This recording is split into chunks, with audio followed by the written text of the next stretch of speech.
technology that worries me the most is the donut.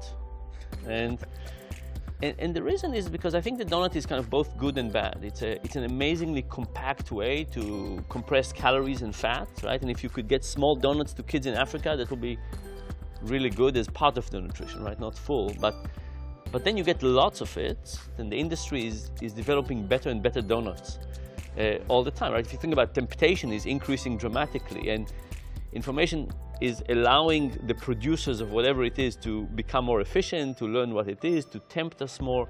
So I think we're kind of in this world in which we are getting really good at tempting people, and because of that, the failing of humanity is increasing. So one analysis showed that 100 years ago, you looked at what percentage of people died because of a mistake they made or accelerated their death. It was about 10%.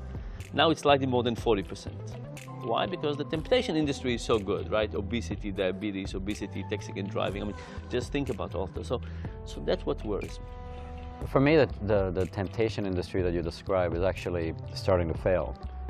Is starting to crash. If you look at soda makers, soda companies, etc., they're losing sales because actually I think people's intelligence towards what's healthier for them, the data around what's healthier for them, the information that they can sort of have on their bodies and with them about what's better for them is starting to go out there. As designers, I guess people in the sort of commercial creative trade, there's less and less of us that want to be in the temptation business, and there's more and more of us that want to design, things for humanity. I'm less worried about this because I see it going, hopefully, in the right direction.